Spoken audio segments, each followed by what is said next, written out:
Okay, welcome to the section 28 of Karen Armstrong's anthology extract from her book, The Buddha, for A-Level Buddhism at Excel.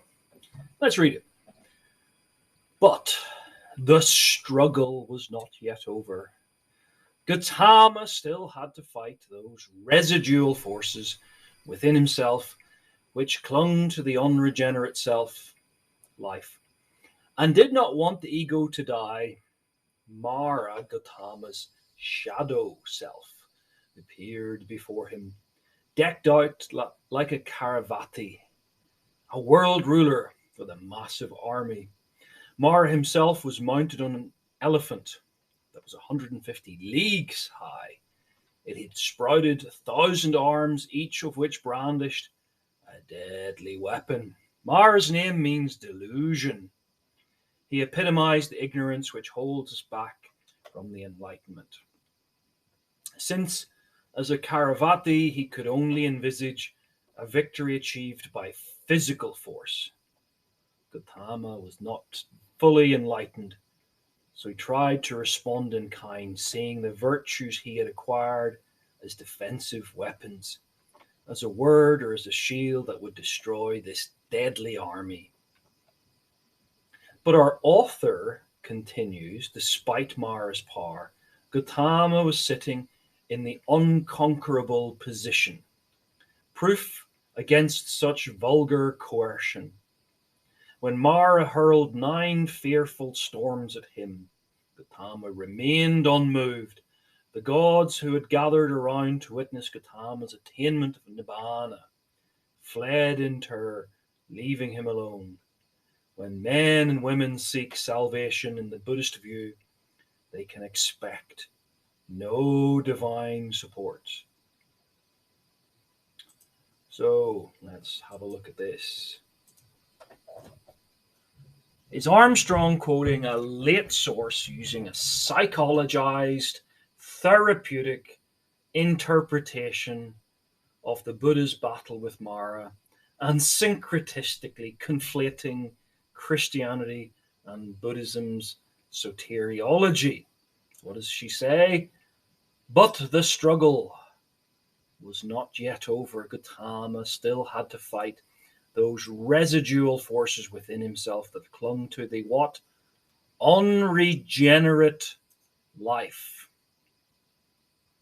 So she's again, Armstrong, quoting this 5th century AD text, this hagiographic introduction to the Jataka Nada Katha.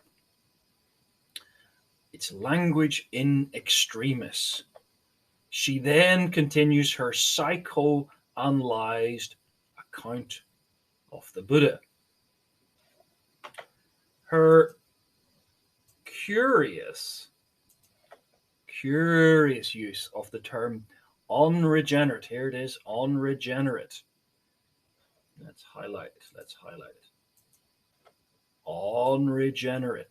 Unregenerate is a Protestant idea, and perhaps one foreign in conception to either Theravada and its idea of enlightenment as achieving a transic insight into samsara and karma and to the nature of the 3 poisons, or even the Mahayana idea of enlightenment as realization of your Buddha nature or compassionate mind or dualistic thinking or whatever. Regeneration and its meaning in Christian understanding becomes a complete new self, and Buddhism variously argues for the transcendence, not the renewal of the self or the ego.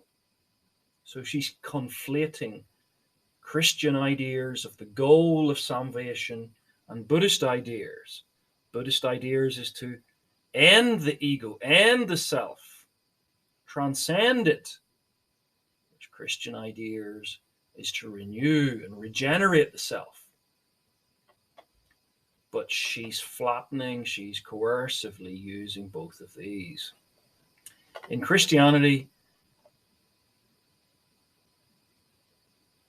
It means God brings man to a new life.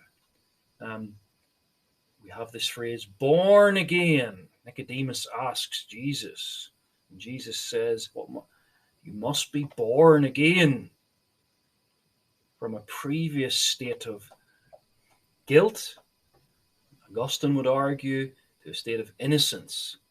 Innocence in front of God, from a subjection to decay, the decay of death, as Paul says in Ephesians 2:5, to a state of life in Christ.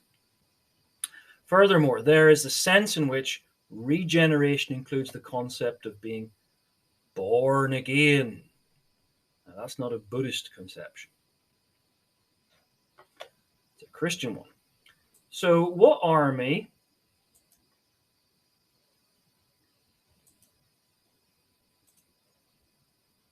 and who's Mara? Mara, Gautama's shadow self, appeared before him and decked out like a Karavati, a world ruler, with a massive army. So what army? The Dictionary of Buddhism by Keown says there are said to be 4 forms of Mara. Mara of the aggregates, okay, the skandhas, Skandamara. Mara is a symbol of human mortality, just general death. Mara is the Lord of Death, the sort of mystical being who brings death about. Mara is the vices and the moral defilements of the mind, the Kelsa moral, perhaps greed, hatred, and ignorance. And Mara as the gods in the retinue of Mara, Devata Putra Mara. So, this is not, and the reason there may be 4 ideas.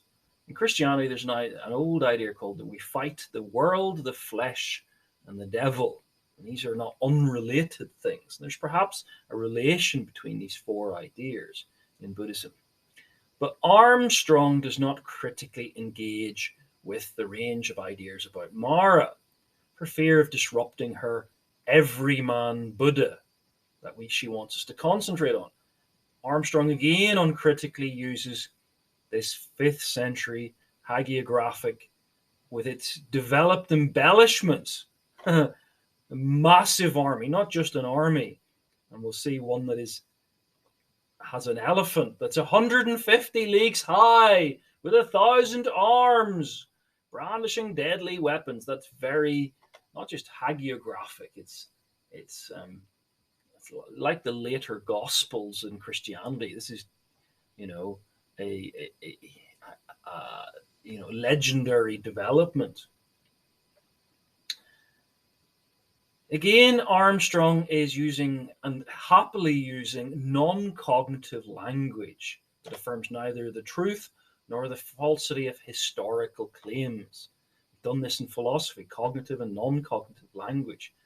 The verificationists believed Christians and other religious people, you are not at best non-cognitive language that's not meaningful to anyone but the person who uses it to convey information that is not factual, feelings and emotional claims. For Armstrong, the life of the Buddha is neither true nor false. For the Siddhartha of history, who knows? Better the Buddha of faith. So is Armstrong right in claiming that Mara's name means delusion? Mara's name means delusion.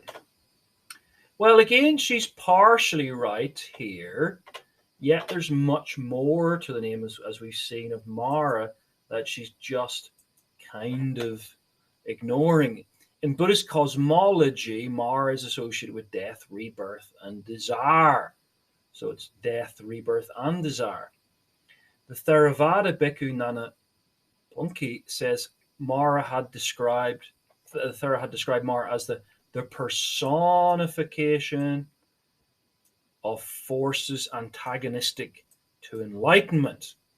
So a psychologized personification of the forces antagonistic to enlightenment, maybe. So just what does Armstrong mean by Mara's delusion? Well,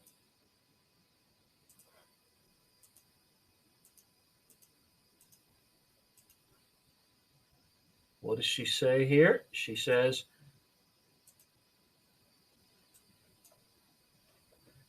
as a Karavaki, he could only envisage a victory achieved by physical force. Mara himself, the king of delusion, is deluded.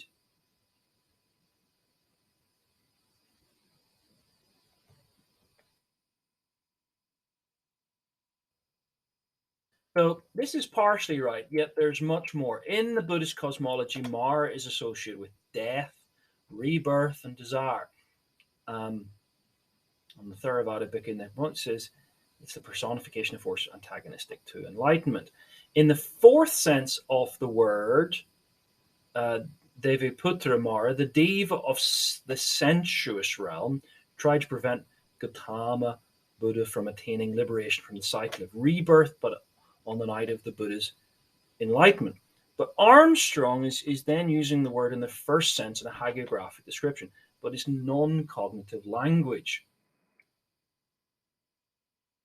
This fourth sense of the word. And Mara's delusion, that's what's going on. So which author is being talked about here? He says, but our author continues. Well, this is the 5th century author of the Jataka Katha, itself an anthology of large of 550 folk stories and a few perhaps older Jatakas. What does the phrase unconquerable position mean? An unconquerable position. So the phrase unconquerable position creates this contrast between the political and the military. The spiritual power, given the Buddha cannot be frightened or tempted by temporal phenomena, he has transcended everyday life. He repeats it in a limited, Armstrong repeats in a limited pluralist way her own hagiographic textual assertion, truth assertion, is related to virtue. No. So the importance of truth is only related to the relative virtue of the person researching, telling the truth. So it's a political, it's not quite a political, it's a spiritual power. He has spiritual power because he's virtuous. He can be believed because he's virtuous. So truth is relative to the virtue of the truth teller.